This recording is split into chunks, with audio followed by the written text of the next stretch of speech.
Shalom, selamat sore Bapak Ibu, Saudara-saudari jemaat yang Tuhan Yesus kasihi. Salam sejahtera bagi kita semua. PHMJ dan seluruh majelis jemaat mengucapkan selamat datang, terutama kepada jemaat yang baru pertama kali mengikuti ibadah di Jemaat GKI Bethlehem Kuala Kencana.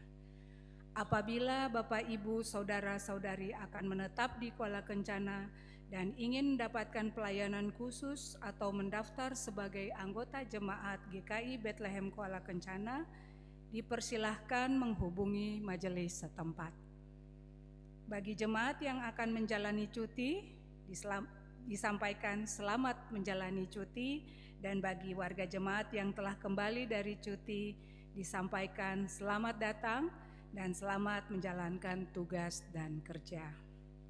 Warta Jemaat Minggu 23 November 2025 disampaikan kepada Bapak Ibu Saudara-saudari jemaat sekalian bahwa jemaat yang mau mengisi pujian seperti paduan suara, vokal grup atau solo diharapkan mengambil bagian di kursi depan dan wajib melapor kepada majelis yang bertugas. Sehubungan dengan pelaksanaan program rutin tim musik gereja GKI Bethlehem Kuala Kencana serta sesuai dengan hasil keputusan sidang jemaat ke-24 tanggal 23 November 2024 tentang pelayanan kantoria, telah diputuskan bahwa kantoria akan dibuka bagi seluruh jemaat GKI Bethlehem Kuala Kencana yang memiliki kerinduan serta bersedia untuk membangun komitmen terlibat dalam pelayanan. Untuk itu, bagi jemaat yang bersedia melayani sebagai kantoria, dipersilahkan untuk menghubungi Saudara Nadia Waromi di nomor HP yang tertera pada slide. Besar harapan kami, kiranya Bapak Ibu, Saudara-saudari dapat bergabung untuk mengambil bagian dalam pelayanan ini. Informasi kehadiran ibadah. Kehadiran jemaat pada ibadah Minggu 16 November 2025 yaitu ibadah subuh 39 orang, ibadah pagi 210 orang, ibadah sore 50 orang. Setiap minggu keempat adalah persembahan yang diberikan adalah berbentuk persembahan natura. Sehubungan dengan penutupan tahun pelayanan, maka semua ibadah rayon, KSP, dan ibadah unsur yang terjadwal akan berakhir sebelum penutupan tahun pelayanan, yaitu pada hari ini, Minggu 23 November 2025, dan pelayanan ibadah tidak terjadwal dapat dilaksanakan sesuai dengan permintaan keluarga. Diinformasikan kepada Bapak Ibu Saudara-saudari jemaat sekalian bahwa bagi anggota jemaat yang rindu untuk dilayani dalam pemberkatan nikah dapat mengajukan jadwal pemberkatan sesuai kebutuhan, tapi juga kami ingin memberi pengingat bahwa pada Natal kedua pada Jumat 26 Desember 2025 terjadwal untuk pelayanan pemberkatan nikah bagi pasangan sidi jemaat yang ingin mendapatkan pelayanan tersebut supaya dapat memasukkan formulir permohonan untuk diberkati nikah. Sementara untuk tahun baru, Kamis 1 Januari 2026 ada pelayanan baptisan kudus bagi keluarga yang memiliki anak untuk dibaptis supaya dapat memasukkan formulir permohonan baptisan kudus. Demi kelancaran, kenyamanan, dan ketertiban ibadah, kami menghimbau jemaat sekalian untuk mempersiapkan diri dengan baik untuk beribadah, menyiapkan Alkitab dan mengenakan pakaian yang sopan, pastikan HP dalam keadaan mode diam selama ibadah berlangsung, pokok doa khusus, amplop persembahan atau perpuluhan agar diserahkan lebih awal ke majelis yang bertugas di counter saat memasuki ruang gereja, sehingga dapat dicatat dan diteruskan kepada pelayan firman untuk didoakan dari mimbar. Atas nama PHMJ dan Majelis Jemaat, kami menyampaikan terima kasih kepada Syamas Eva Christine Sumampau, Kantoria paduan suara jemaat, admin jemaat, tim multimedia, organis, supir bis, Bapak Ibu majelis yang bertugas, dan pengisi pujian. Demikian warta ibadah Minggu sore ini. Terima kasih atas perhatiannya. Selamat beribadah. Tuhan Yesus memberkati. Shalom.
Shalom.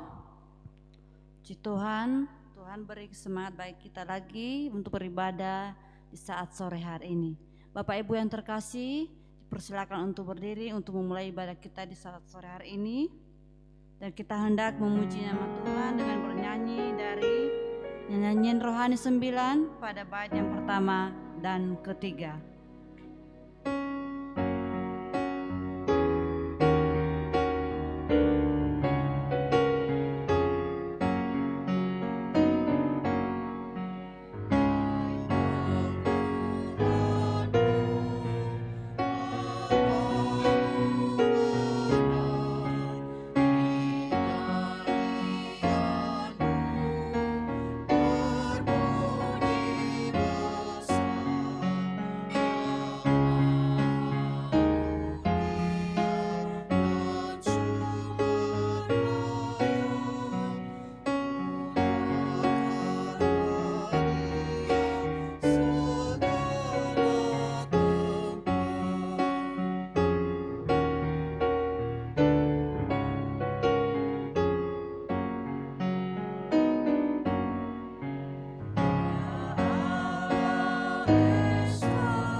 Pencipta langit dan bumi, pemelihara segala yang hidup di atas tanah Papua, yang mempersatukan kami dari segala suku, bangsa, dan bahasa, yang menuntun kami dalam ibadah ini. Amin.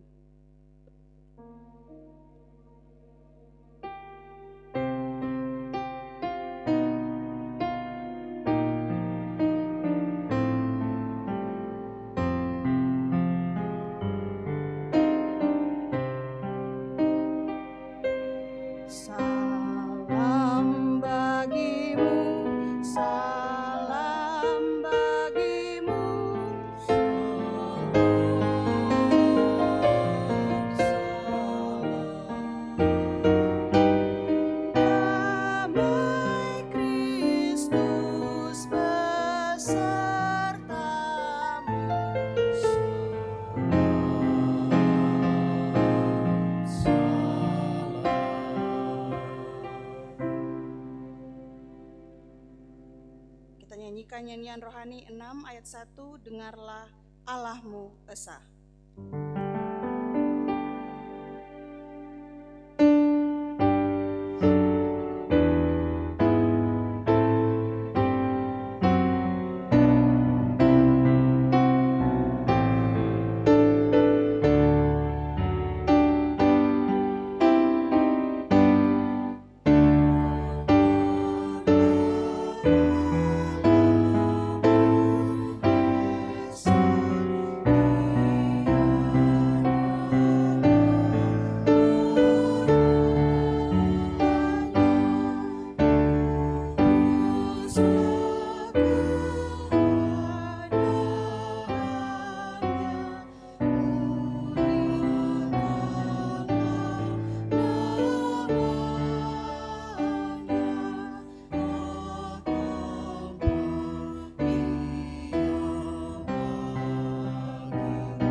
Masih dalam keadaan berdiri, dengarlah hukum Tuhan.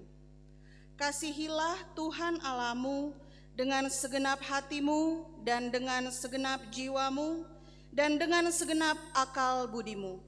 Itulah hukum yang terutama dan yang pertama. Dan hukum yang kedua yang sama dengan itu ialah kasihilah sesamamu manusia seperti dirimu sendiri. Pada kedua hukum inilah tergantung seluruh hukum Taurat dan kitab para nabi. Matius 22 ayat 37 sampai 40. Roh Kudus memampukan kita melakukan hukum Tuhan dalam kehidupan kita sehari-hari. Jemaat disilakan duduk kembali. Pengakuan dosa kita nyanyikan Kidung Jemaat 26 ayat 1. Mampirlah dengar doa.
Dosa, mari kita berdoa. Ya Tuhan Allah, Bapa kami di dalam Yesus Kristus, pada saat ini kami datang ke hadirat-Mu dengan hati yang merendah. Kami mengakui bahwa kami sering gagal hidup sebagai umat-Mu ya Tuhan. Pikiran kami tidak selalu memuliakan-Mu, perkataan kami kadang melukai sesama, dan perbuatan kami tidak selalu mencerminkan kasih-Mu. Kami mengaku bahwa kami lebih sering mengandalkan kekuatan sendiri, lebih percaya pada kehendak kami daripada perintah-Mu. Kami kurang peka akan bimbingan Roh Kudus-Mu dan lalai mengasihi yang lemah, pelit mengampuni dan cepat menghakimi. Tuhan, ampunilah kami, kiranya Engkau memperbaharui hati dan hidup kami, kiranya Engkau membersihkan kami dari segala dosa. Kiranya Engkau menuntun kami untuk hidup dalam ketaatan, sehingga nama-Mu dimuliakan melalui hidup kami sehari-hari. Inilah doa kami ya Tuhan, di dalam nama Yesus Kristus kami mohon pengampunan dan pembaharuan. Amin. Berita anugerah dan perjumpaan umat. Sebab jika oleh dosa satu orang maut telah berkuasa oleh satu orang itu, maka lebih benar lagi mereka yang telah menerima kelimpahan kasih, karunia, dan anugerah kebenaran akan hidup dan berkuasa oleh karena satu orang itu, yaitu Yesus Kristus. Mari kita saling memberi salam dengan yang ada di kanan dan kiri sambil menyanyi nyanyian Kidung Jemaat 40 ayat 1 dan 3, Ajaib Benar Anugerah.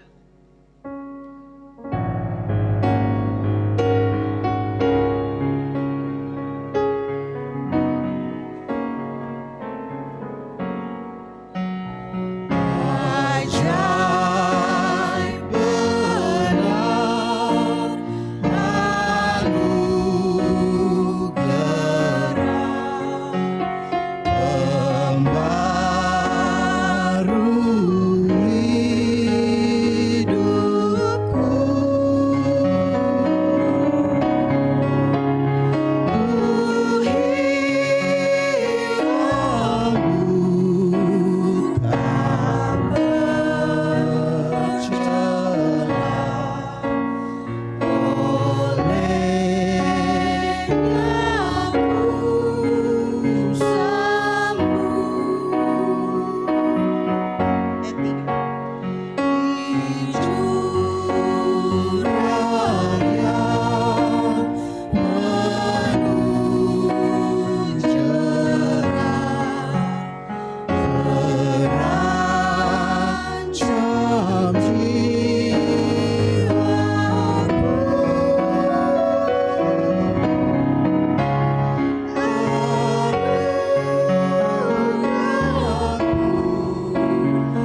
kita masuk pada pemberitaan firman. Sebelum kita membaca firman, kita akan berdoa yang akan kita nyanyikan bersama-sama dalam nyanyian rohani 97 ayat 1 dan 3. Tuhan Allah hadir, sambil mempersiapkan diri kita sebelum pembacaan Alkitab.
Ibu, saudara-saudari, jemaat yang dikasihi Tuhan, kita akan membaca Alkitab yang terdapat dalam 2 Raja-Raja 5 ayat 1 sampai 27.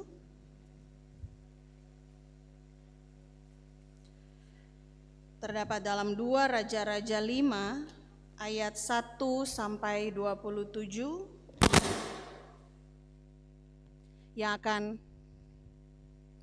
akan saya bacakan. Kemudian Bapak, Ibu, Saudara sekalian dapat mengikuti dengan Alkitab masing-masing. Saya akan membacakan dalam Alkitab terjemahan pertama. 2 Raja-Raja 5 ayat 1 sampai 27. Naaman disembuhkan.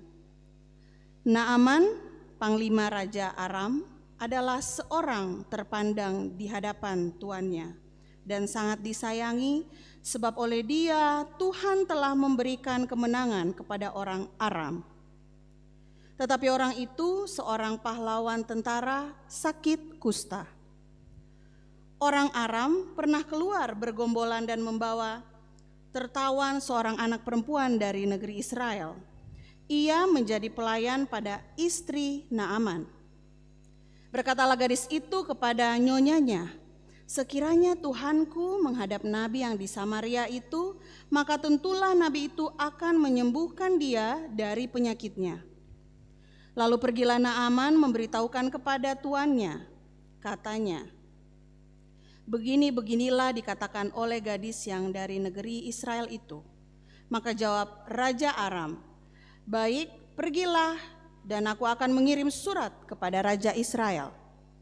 Lalu pergilah Naaman dan membawa sebagai persembahan 10 talenta perak dan 6.000 shikal emas dan 10 potong pakaian. Ia menyampaikan surat itu kepada Raja Israel yang berbunyi, "Sesampainya surat ini kepadamu, maklumlah kiranya bahwa aku menyuruh kepadamu Naaman, pegawaiku, supaya engkau menyembuhkan dia dari penyakit kustanya." Segera sesudah Raja Israel membaca surat itu, dikoyakannya lah pakaian serta berkata, Allahkah aku ini yang dapat mematikan dan menghidupkan, sehingga orang ini mengirim pesan kepadaku supaya kusembuhkan seorang dari penyakit kustanya? Tetapi sesungguhnya perhatikanlah dan lihatlah, ia mencari gara-gara terhadap aku. Segera sesudah didengar Elisa, abdi Allah itu, bahwa Raja Israel mengoyakkan pakaiannya, dikirimnyalah pesan kepada raja, bunyinya, "Mengapa engkau mengoyakkan pakaianmu? Biarlah ia datang kepadaku, supaya ia tahu bahwa ada seorang nabi di Israel." Kemudian datanglah Naaman dengan kudanya dan keretanya, lalu berhenti di depan pintu rumah Elisa. Elisa menyuruh seorang suruhan kepadanya, mengatakan, "Pergilah mandi 7 kali dalam sungai Yordan, maka tubuhmu akan pulih kembali sehingga engkau menjadi tahir." Tetapi pergilah Naaman dengan gusar sambil berkata, "Aku sangka bahwa setidak-tidaknya ia datang keluar dan berdiri memanggil nama Tuhan Allahnya, lalu menggerak-gerakkan tangannya di atas tempat penyakit itu, dan dengan demikian menyembuhkan penyakit kustaku. Bukankah Abana dan Parpar, sungai Damsyik, lebih baik dari segala sungai Israel? Bukankah aku dapat mandi di sana dan menjadi tahir?" Kemudian berpalinglah ia dan pergi dengan panas hati. Tetapi pegawai-pegawainya datang mendekat serta berkata kepadanya, "Bapak, seandainya nabi itu menyuruh perkara yang sukar kepadamu, bukankah Bapak akan melakukannya? Apalagi sekarang ia hanya berkata kepadamu, 'Mandilah dan engkau akan menjadi tahir.'" Maka turunlah ia membenamkan dirinya 7 kali dalam sungai Yordan sesuai dengan perkataan abdi Allah itu. Lalu pulihlah tubuhnya kembali seperti tubuh seorang anak, dan ia menjadi tahir. Kemudian kembalilah ia dengan seluruh pasukannya kepada abdi Allah itu. Setelah sampai, tampillah ia ke depan Elisa dan berkata, "Sekarang aku tahu bahwa di seluruh bumi tidak ada Allah kecuali di Israel. Karena itu terimalah kiranya suatu pemberian dari hambamu ini." Tetapi Elisa menjawab, "Demi Tuhan yang hidup, yang di hadapannya aku menjadi pelayan, sesungguhnya aku tidak akan menerima apa-apa." Dan walaupun Naaman mendesaknya supaya menerima sesuatu, ia tetap menolak. Akhirnya berkatalah Naaman, "Jikalau demikian, biarlah diberikan kepada hambamu ini tanah sebanyak muatan sepasang bagal, sebab hambamu ini tidak lagi akan mempersembahkan korban bakaran atau korban sembelihan kepada Allah lain kecuali kepada Tuhan. Dan kiranya Tuhan mengampuni hambamu ini dalam perkara yang berikut. Apabila tuanku masuk ke kuil Rimon untuk sujud menyembah di sana, dan aku menjadi pengapitnya, sehingga aku ikut sujud menyembah dalam kuil Rimon itu, kiranya Tuhan mengampuni hambamu ini dalam hal itu." Maka berkatalah Elisa kepadanya, "Pergilah dengan selamat." Setelah Naaman berjalan tidak berapa jauh daripadanya, berpikirlah Gehazi, bujang Elisa, abdi Allah, "Sesungguhnya tuanku terlalu menyegani Naaman, orang Aram ini, dengan tidak menerima persembahan yang dibawanya. Demi Tuhan yang hidup, sesungguhnya aku akan berlari mengejar dia dan akan menerima sesuatu daripadanya." Lalu Gehazi mengejar Naaman dari belakang. Ketika Naaman melihat ada orang berlari-lari mengejarnya, turunlah ia dengan segera dari atas kereta untuk mendapatkan ia dan berkata, "Selamat," jawabnya, "selamat. Tuanku Elisa menyuruh aku mengatakan, baru saja datang kepadaku 2 orang muda dari pegunungan Efraim, dari antara rombongan nabi. Baiklah, berikan kepada mereka setalenta perak dan 2 potong pakaian." Naaman berkata, "Silakan ambillah 2 talenta. Naaman mendesak dia dan membungkus 2 talenta perak dalam 2 pundi-pundi dan 2 potong pakaian, lalu memberikannya kepada 2 bujangnya. Mereka ini mengangkat semuanya di depan Gehazi. Setelah mereka sampai ke bukit, disambutnyalah dari tangan mereka. Disimpannya di rumah dan disuruhnya kedua orang itu pergi maka pergilah mereka. Baru saja Gehazi masuk dan tampil ke depan rumahnya, ke depan tuannya, berkatalah Elisa kepadanya, "Dari mana, Gehazi?" Jawabnya, "Hambamu ini tidak pergi kemana-mana." Tetapi kata Elisa kepadanya, "Bukankah hatiku ikut pergi ketika orang itu turun dari atas keretanya mendapatkan engkau? Maka sekarang engkau telah menerima perak dan dengan itu dapat memperoleh kebun-kebun zaitun, kebun anggur, kambing domba, lembu sapi, budak laki-laki dan budak perempuan. Tetapi penyakit kusta Naaman akan melekat kepadamu dan kepada anak cucumu untuk selama-lamanya."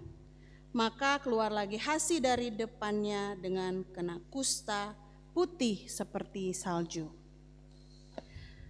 Demikianlah pembacaan firman Tuhan. Shalom. Ada sukacita di Minggu sore hari ini, Bapak Ibu Saudara-saudari. Tema perenungan kita di Minggu 23 November ini adalah ketaatan iman yang membawa kesembuhan.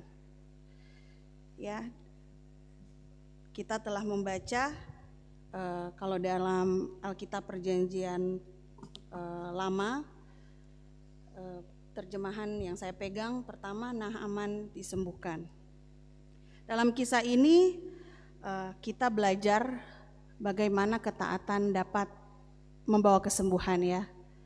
Tapi dalam akhir cerita ini ketidaktaatan juga membawa suatu bencana dalam kehidupan Gehazi yang telah kita baca bersama-sama. Saudara-saudara yang dikasihi Tuhan, setiap kita mungkin pernah mengalami ya, ketika kita tahu mana yang benar, kita tahu apa yang Tuhan mau, tapi terkadang kita tidak mau taat.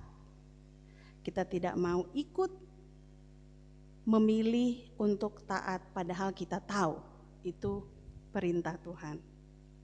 Hari ini melalui kisah Naaman, kisah Gehazi, firman Tuhan memperlihatkan dua jalan yang berbeda ya.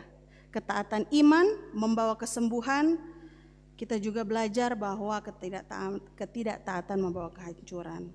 Kalau dalam minggu lalu kita telah membaca Alkitab dan merenungkan bagaimana kisah seorang janda miskin, melalui imannya dia mempersembahkan apa yang ada padanya. Ya, dia tidak punya apa-apa tapi dia membawa seluruh yang ada padanya. Masih berhubungan tentang iman, ketaatan juga berhubungan dengan iman, berhubungan dengan apa yang dapat kita berikan berdasarkan iman kita, iman dan percaya kita. Bapak Ibu yang dikasihi oleh Tuhan, dalam dua Raja-Raja 5 ini ayat 1 sampai 27 kita melihat dibandingkan juga dengan minggu lalu melihat bahwa Tuhan mengajarkan kita umatnya belajar bukan hanya dari seorang janda yang miskin yang tidak punya apa-apa, tapi Naaman ini adalah panglima. Kalau panglima kita tahu ya, dalam jabatan yang mungkin biasa kita dikenal dalam militer, seorang yang mempunyai kedudukan, yang mempunyai pangkat.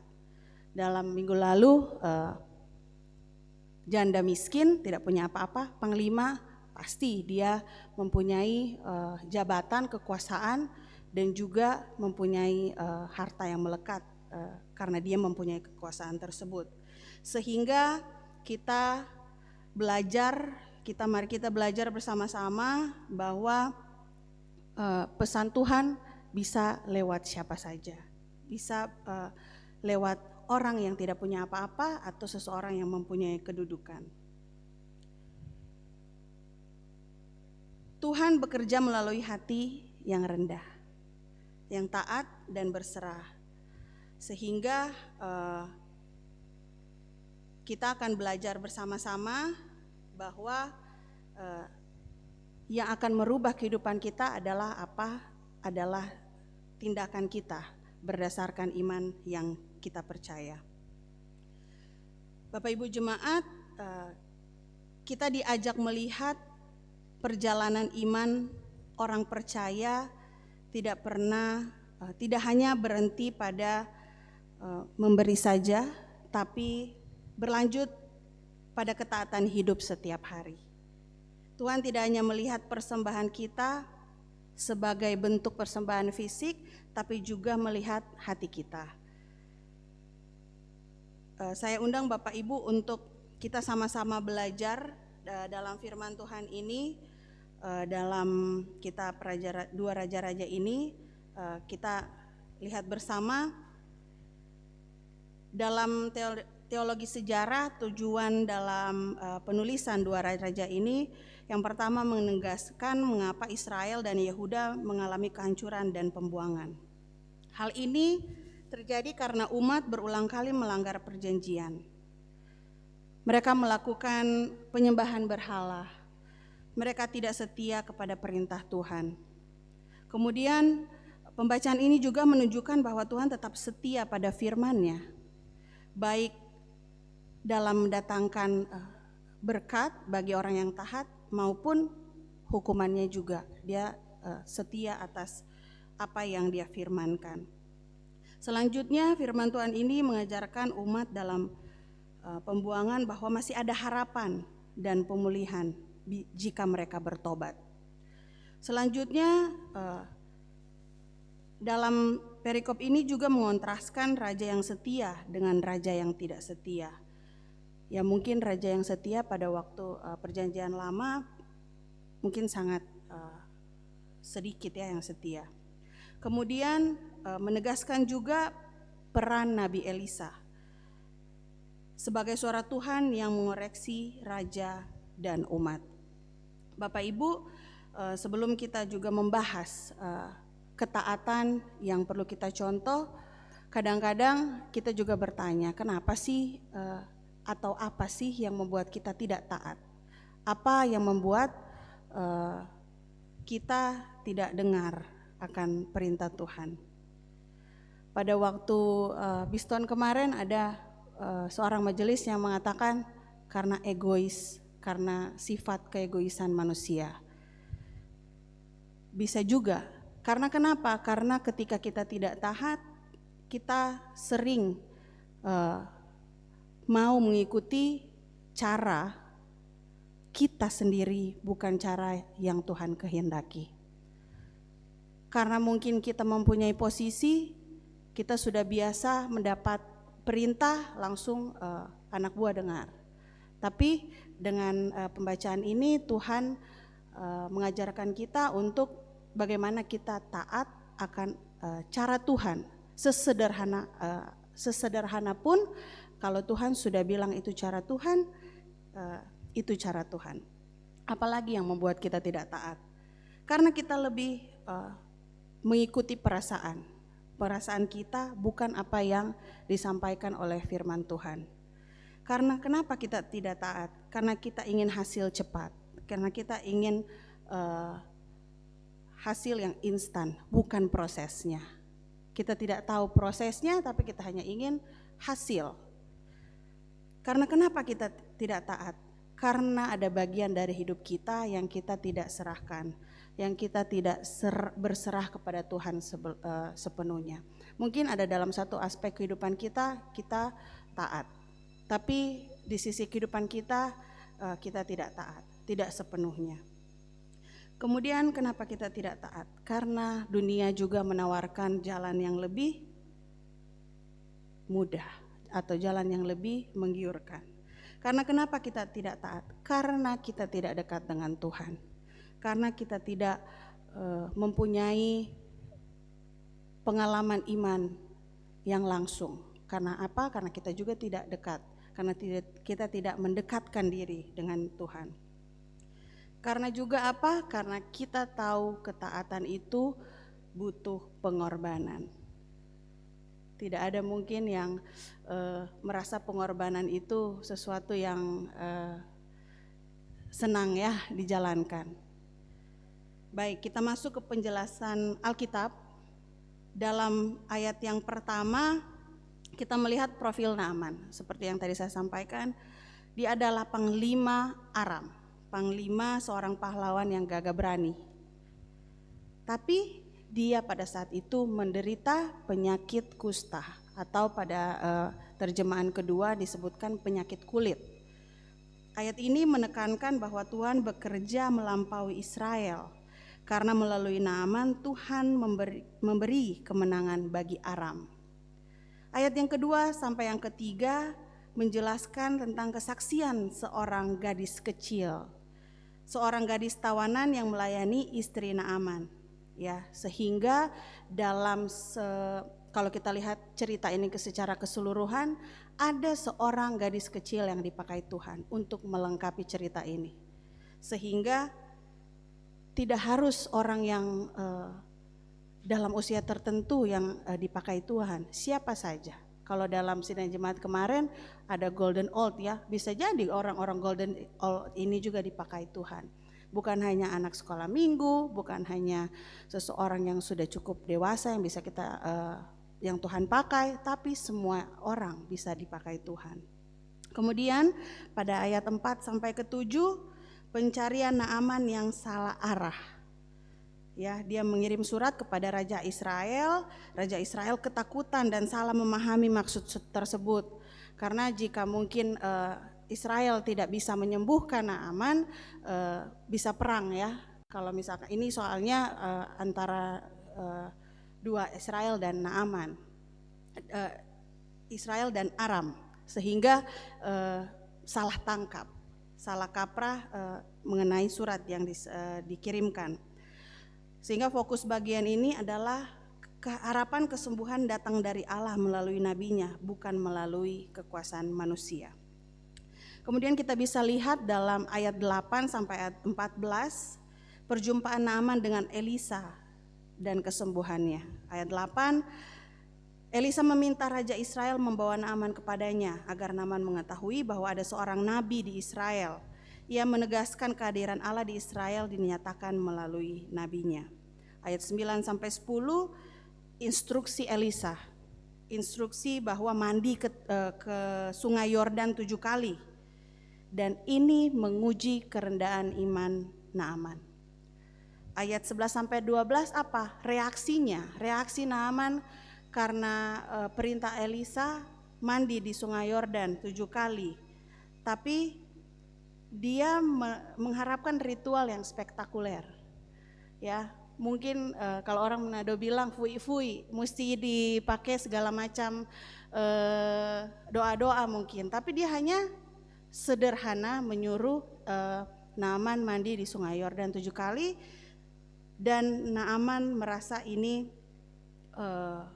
cara Tuhan yang merendah, cara Tuhan yang sangat sederhana. Pada ayat 13 sampai 14, pertobatan dan ketaatan Naaman. Naaman dipersuasi oleh pegawainya dan akhirnya dia taat dan akhirnya tubuhnya menjadi tahir. Jadi kesembuhan dan berkat Tuhan diterima melalui ketaatan, bukan melalui status, kekuasaan atau upacara atau sesuatu yang spektakuler seperti yang awalnya Naaman harapkan. Kemudian ayat 15 sampai 16, yaitu menurut saya pribadi ini adalah tujuan yang utama mungkin dalam kisah Naaman ini, yaitu pengakuan Naaman akan Tuhan Allah. Dia disembuhkan, puji Tuhan, itu mungkin suatu peristiwa yang lain. Tapi ketika dia mengakui Tuhan yang berkuasa atas hidup manusia, dia mengakui Tuhan, mungkin ini adalah tujuan Tuhan, sehingga tadi gadis kecil dipakai Tuhan, Elisa nabi dipakai Tuhan, dan Naaman yang adalah panglima juga dipakai Tuhan. Untuk apa? Supaya ada seorang panglima mengakui dan mendeklarasikan bahwa Tuhan adalah yang berkuasa, Tuhan orang Israel Dia sampaikan bahwa sekarang aku tahu bahwa di seluruh bumi tidak ada Allah kecuali di Israel. Kemudian ayat 17 sampai 18 itu permohonan Naaman ya, meminta tanah dari Israel untuk beribadah kepada Tuhan di Aram. Dan ayat 19 Elisa berkata, pergilah dengan selamat. Ini memberikan restu, bukan kompromi, melainkan pengakuan bahwa iman Naaman sedang bertumbuh. Ya, balik lagi ini mengenai iman Naaman. Kalau mungkin Elisa bilang pergilah dengan sembuh. Orang mungkin sakit bisa sembuh dan sakit lagi, tapi pergilah dengan selamat. Dan kita sebagai orang percaya tahu, kita juga sadar dan kita mengaku bahwa jika kita mengimani, kita diselamatkan. Mungkin kita bisa sakit, kita bisa sembuh, tapi Tuhan yang menyelamatkan kita. Kemudian pada ayat yang ke-20 sampai 27 ini mengenai dosa dan hukuman Gehazi ya. Kita sudah baca bersama-sama bahwa ketika dia lihat celah, Elisa tidak mau menerima persembahan yang akan diberikan Naaman, tapi dia mencari celah, dia meminta sehingga Naaman juga memberikan, dan akhirnya apa? Gehazi yang mendapat penyakit kusta itu, penyakit kulit tersebut. Bapak Ibu, saudara-saudari, kita belajar bahwa kesembuhan sejati baik jasmani, rohani, keluarga, relasi kita dengan Tuhan yang mungkin kadang terbentur dengan dosa kita sendiri, itu yang menyebabkan kadang kita relasi dengan Tuhan ada yang menahan begitu ya. Breakthrough atau pembaruan itu terjadi ketika kita merendahkan diri dan taat. Ketika kita mengikuti apa yang Tuhan perintahkan kepada kita, sesimpel apapun perintah tersebut. Saya ingin supaya Bapak Ibu, saudara-saudari, mungkin dalam perikop ini cukup panjang ya, ayat 1 sampai 27, tapi kita sama-sama merenungi, kita sama-sama memaknai pesan Tuhan bagi kita semua, bahwa Tuhan bisa bekerja dengan cara yang sederhana, tetapi Tuhan juga menuntut ketaatan dari kita. Kita mau dengar atau tidak. Tuhan kadang memakai orang-orang yang kita mungkin merasa ini siapa sih, dia hanya ini, hanya itu, dia masih kecil, atau aduh dia sudah tua. Kadang-kadang orang tua kita sudah semakin tua, padahal dulu kita cuma dengar, cuma percaya apa yang orang tua bilang. Mungkin karena kita sudah berkeluarga sendiri, sudah mungkin mempunyai kedudukan dalam perusahaan sendiri, kadang-kadang orang tua bilang itu zaman dulu punya, itu sudah tidak berlaku lagi sekarang. Tapi kita belajar, kita merendahkan diri, dengan kita juga mendengar suara Tuhan, kita dekat dengan Tuhan. Suara Tuhan itu dari orang-orang yang kita tidak sangka-sangka itu bisa datang dari siapapun. Sehingga jika kita taat mulai dari hal-hal yang kecil, ini sudah mau Desember, banyak orang ya yang tahun baru kita mau target baca Alkitab full 1 tahun. Kadang-kadang tidak terlaksana. Dengan ketaatan kita dapat melakukan hal itu. Pesan sponsor dari pendidikan, buka ABA ya, ayo baca Alkitab. Dari jemaat bisa daftar. Ketika kita mungkin sudah jauh, kita bisa kejar. Tapi ada komunitas yang saling mengingatkan. Supaya apa? Dengan orang-orang sekitar kita juga diingatkan lagi kita untuk taat. Kemudian semoga juga kita dapat belajar bersama-sama bahwa ketaatan iman membawa perubahan dan kesembuhan menyeluruh. Ya, kesembuhan menyeluruh seperti yang saya sampaikan tadi. Kalau saya pribadi melihat ini bukan hanya sekedar sembuh atau tidaknya, tapi bagaimana dia mengakui Tuhan. Ya, karena dengan kesembuhan yang lebih dari sekedar fisik. Tuhan pulihkan hati kita, Tuhan pulihkan pikiran kita, Tuhan pikiran iman kita, dan Tuhan pulihkan relasi kita juga dengan Dia dan kita dengan sesama kita. Kemudian ketaatan juga memulihkan kehidupan yang rusak oleh dosa, luka batin, kekerasan, kebohongan, kebiasaan lama dan kesombongan. Sehingga ketika kita mengalami peristiwa iman itu, ketika kita memaknai, ya Tuhan adalah yang berkuasa dalam kehidupan kita. Mungkin dalam ibadah-ibadah persekutuan rayon, mungkin PAM atau PW PKB yang sudah kita itu biasa saja, cuma sudah ada setiap Selasa, sudah ada setiap Rabu. Itu menjadi sesuatu yang berbeda ketika kita juga merasakan pengalaman iman yang lebih dari yang cuma sekedar saya orang Kristen, saya warga gereja ini, sudah kita pergi beribadah. Ada sesuatu yang lebih karena ini pemulihan yang Tuhan, ketika kita mengakui Dia adalah Tuhan dan Juru Selamat kita yang berkuasa atas kehidupan kita, sesuatu itu tidak ada lagi yang kita merasa sederhana. Sehingga pada saat kita melakukan pelayanan pun kita tidak hanya melakukan itu untuk apa? Untuk dilihat orang, untuk apa? Karena saya sudah ditunjuk, untuk apa? Sudah ini bikin saja supaya selesai. Tapi ada sesuatu yang dari dalam kita yang ingin memberikan, yang ingin pastinya untuk kemuliaan Tuhan. Begitu pula di tempat kerja. Mungkin kita dicobai ya dalam kisah Gehazi. Ada celah, kita mungkin bisa 1.000, 2.000, 10.000,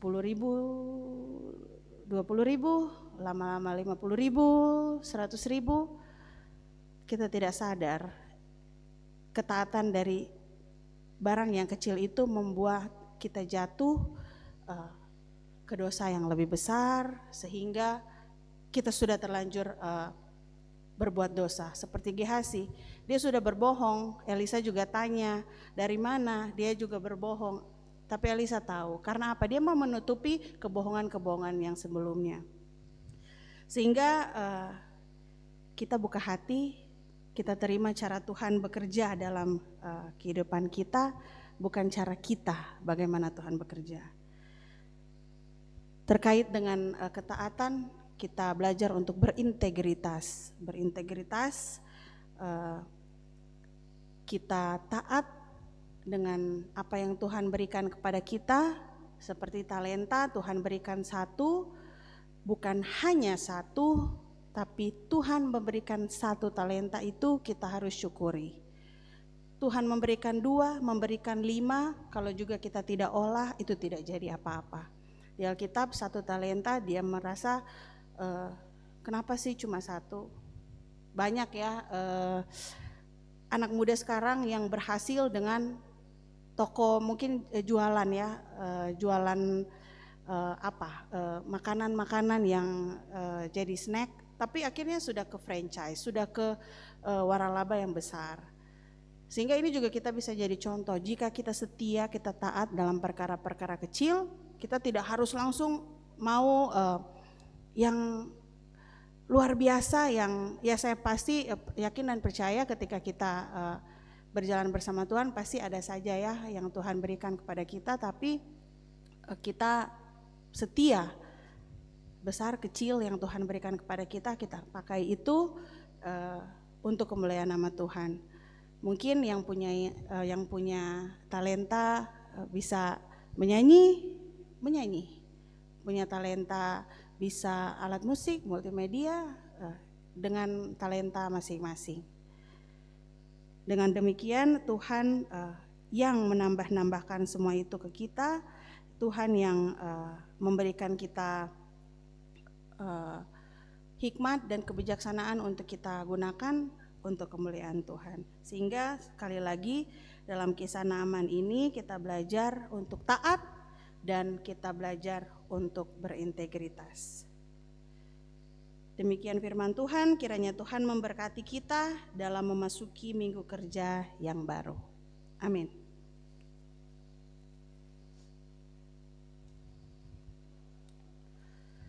Bapak Ibu, kita akan mengaku iman percaya kita.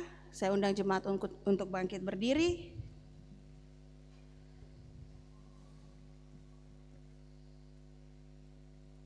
Dalam persekutuan dengan gereja Tuhan dari segala zaman dan tempat, bersama-sama kita mengucapkan pengakuan iman sesuai pengakuan iman GKI di tanah Papua.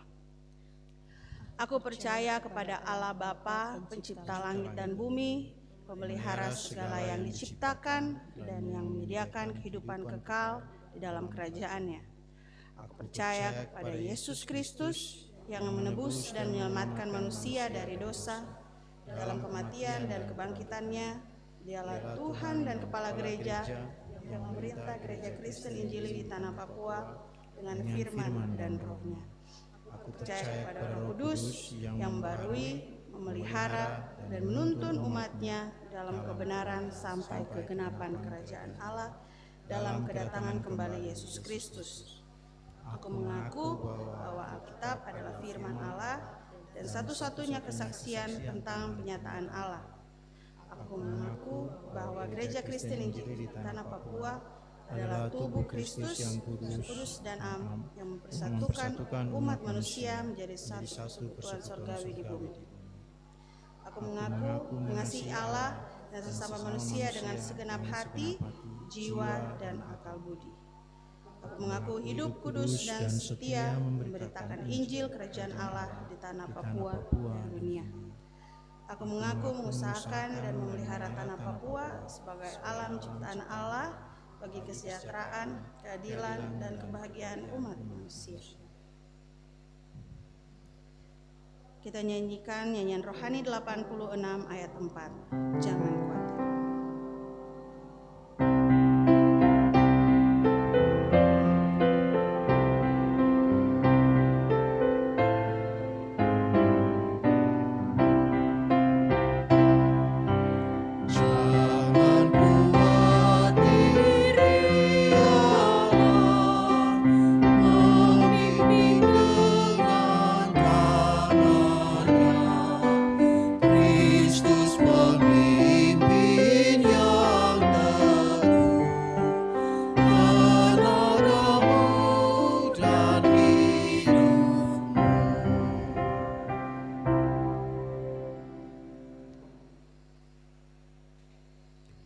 Dengan hati yang penuh syukur dan sukacita, marilah kita membawa persembahan kepada Tuhan sambil berkata, dengan rela hati aku akan mempersembahkan korban kepadamu, bersyukur sebab namamu baik, ya Tuhan.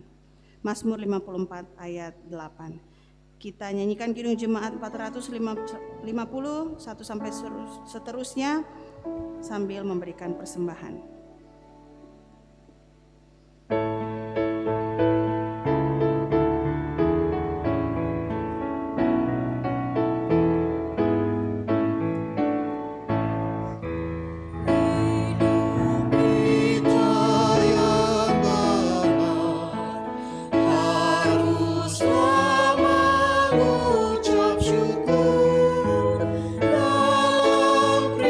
Kristus berdoa.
Jemaat yang dikasihi Tuhan Yesus Kristus, kita telah memberikan persembahan, ada 4 kantong kolekte, 1 kotak program dan 1 kotak diakonnya, dan juga ada amplop persembahan pengucapan syukur dari keluarga Luki Mahakena Rayon 1, dan juga ada amplop persepuluhan tanpa nama.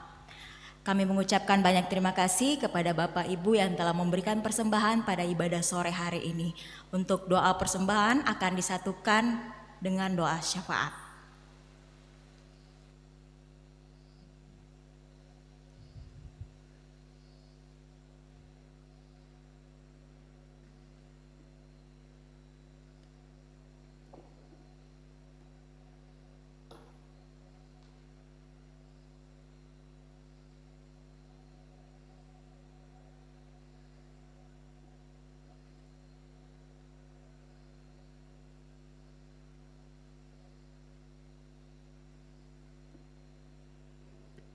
Bapak Ibu Jemaat, mari kita satu dalam doa. Ya Tuhan Allah Bapa kami di dalam Yesus Kristus, kami bersyukur pada hari ini karena Engkau telah memanggil kami berkumpul sebagai satu tubuh Kristus ya Tuhan, satu jemaat untuk belajar bersama, di mana kami harus menaati ya Tuhan apa yang Engkau perintahkan. Berikan kami hati yang mau terus belajar, berikan kami hati mau yang terus ya Tuhan mendengarkan kebenaran akan firman-Mu, dan berikan kami hati yang mau ya Tuhan dekat kepadamu ya Tuhan. Kiranya Engkau dapat memulihkan kami, Engkau memberikan kami pemahaman ya Tuhan sesuai dengan kehendak-Mu akan berita firman yang telah Engkau sampaikan ya Tuhan. Bapa, kami mau berdoa bagi jemaat dan keluarga yang ada di GKI Bethlehem, keluarga Kuala Kencana ya Tuhan. Peliharalah ya Tuhan kehidupan masing-masing ya Tuhan di setiap kami yang hadir di sore hari ini. Berkati keluarga kami, berkati rumah tangga kami, berkati pekerjaan kami, dari anak-anak ya Tuhan, remaja, pemuda, dewasa ya Tuhan, lansia, dari juga anak-anak yang masih ya Tuhan janin dalam kandungan, Engkau berkati. Jauhkan dari kekerasan, pertengkaran, perpecahan, perselisihan ya Tuhan, dan kiranya Engkau dapat tebarkan damai dan kasih-Mu dalam setiap rumah yang ada di jemaat kami ini. Kami mau berdoa ya Tuhan bagi mereka yang sakit dan lemah. Kami mau berdoa Engkau jamah dengan kuasa dan kesembuhan-Mu, kuatkan tubuh dan iman mereka ya Tuhan yang dalam menjalani perawatan. Engkau hibur keluarga, berkati obat, para medis, makanan yang mereka konsumsi ya Tuhan, dan kiranya pengharapan dalam Kristus menjadi kekuatan dalam kehidupan mereka. Berdoa ya Tuhan untuk Ibu Nancy Anto dalam Rayon 1 untuk pemulihan dari sakit, Ibu Syamas Diana Mansdan Divu dari Rayon 2, Bapak Noah Kyoku, Ibu mertua dari Ibu Marni Simanung Kalit dalam pemulihan, Bapak Sergius Runaki yang sedang dirawat di Rumah Sakit RSUD, Ibu Herodea Rumaropen pemulihan dari sakit, Ibu Pendeta juga ya Tuhan, Pendeta Jihan Mambrasar yang untuk kesehatan Ibu Pendeta ya Tuhan, berkati dan pulihkan Ibu Pendeta. Anak Esther Jilar Poin yang dalam pemulihan dari sakit, Bapak Cornelis Waromi yang dalam pengobatan di Jakarta, Ibu Christine Waromi juga yang dalam pengobatan di Jakarta. Kami berdoa ya Tuhan untuk Ibu Lisa Hutahayan yang sedang berobat di Bandung Tuhan. Kiranya Engkau dapat menjamah ya Tuhan masing-masing jemaat-Mu ini dimanapun mereka berada ya Tuhan, baik yang kami sebutkan, yang kami mungkin belum sebutkan ya Tuhan, Engkau kunjungi satu persatu, Engkau curahkan darah Roh Kudus-Mu, Engkau sembuhkan ya Tuhan, agar supaya iman mereka juga dapat menjadi lebih kuat ya Tuhan terhadap Engkau. Berkati dan sembuhkan agar supaya mereka dapat kembali bersama-sama dengan kami untuk memuji dan memuliakan nama-Mu. Kami memberkati ya Tuhan gereja-Mu ini ya Tuhan, berkati seluruh perangkat gereja dari supir bis, pastor, admin, tata usaha, kantoria, paduan suara ya Tuhan, musik gereja, seluruh perangkat gereja, majelis ya Tuhan, dan seluruh jemaat-Mu ya Tuhan. Kiranya Engkau dapat memberkati, jadikan gereja-Mu ya Tuhan sebagai terang, garam, dan pembawa damai. Dan di tengah masyarakat yang beragam suku ini, budaya dan bahasa, kita dapat bersatu hati ya Tuhan, untuk terus ya Tuhan mengenal akan Engkau ya Tuhan. Berkati ya Tuhan pemerintah, tokoh adat, dan pemimpin masyarakat, beri hikmat, beri hati yang bersih dan keberanian untuk memimpin dengan kasih, kebenaran, dan takut akan Engkau. Berkati ya Tuhan perusahaan PT Freeport Indonesia, kontraktor privatisasi ya Tuhan, dalam pemulihan pasca kejadian September lalu, Engkau juga dapat terus ya Tuhan memberkati pemimpin-pemimpin agar supaya mereka dapat membuat keputusan ya Tuhan yang berkenan di hadapan-Mu. Kami mau berdoa Tuhan untuk panitia Natal Jemaat tahun ini ya Tuhan, kiranya Engkau dapat memberkati program-program yang akan mereka jalankan ya Tuhan. Kiranya Engkau dapat memberikan mereka kesatuan hati agar supaya perayaan Natal di jemaat ini hanya untuk hormat dan kemuliaan nama-Mu saja.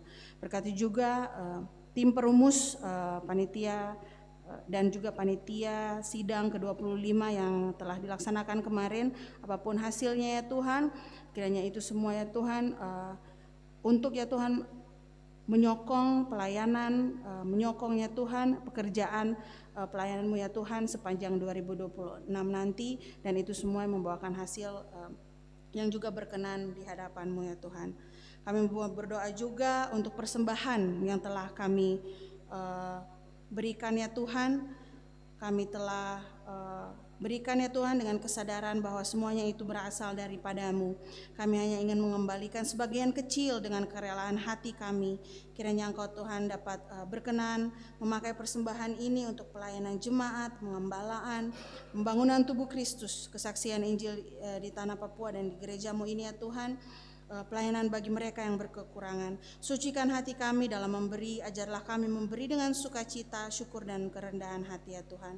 Kiranya persembahan ini dapat Engkau berkati, pengelola persembahan ini juga dapat Engkau pakai terus dan lebih lagi ya Tuhan, untuk kemuliaan dan kebesaran akan nama-Mu ya Tuhan. Bapa yang bertata dalam kerajaan sorga, kami akan kembali ke rumah kami masing-masing, akan menjalankan kehidupan kami ya Tuhan dalam minggu yang baru, pekerjaan kami sebagai ibu rumah tangga, pekerja, sebagai anak, sebagai orang tua, kiranya Engkau dapat terus berkati kami, Engkau lindungi dan sertai langkah kami. Ya Tuhan, yang Allah Bapa yang bertata dalam kerajaan surga, inilah doa kami yang kami mau serahkan hanya di dalam nama Anak-Mu Yesus Kristus, yang adalah Tuhan dan Juru Selamat kami yang hidup. Amin.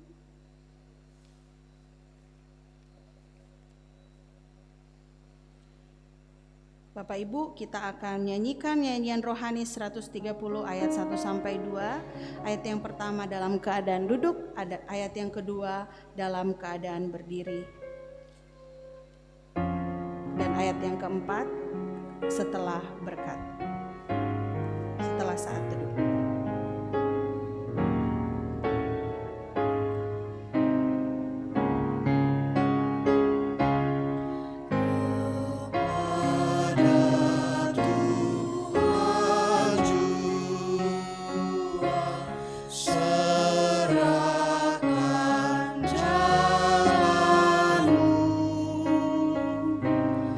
Ku hadir bersama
Terimalah berkat Tuhan dan pulanglah dengan sejahtera. Damai sejahtera Allah yang melampaui segala akal akan memelihara hati dan pikiranmu dalam Kristus Yesus dari Bapa dan Roh Kudus saat ini sampai Maranatha.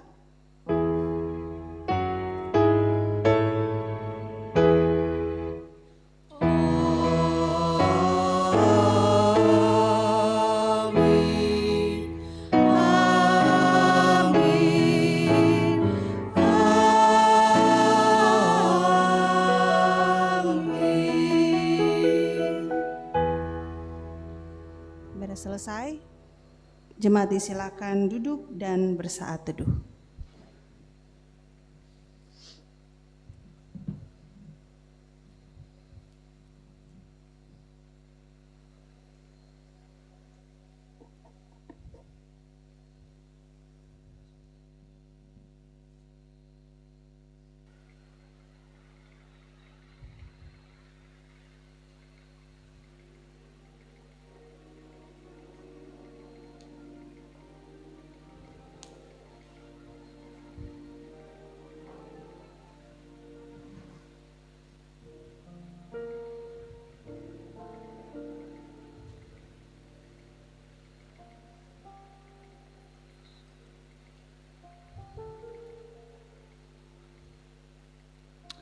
Bapak Ibu jemaat terkasih, ibadah kita telah selesai.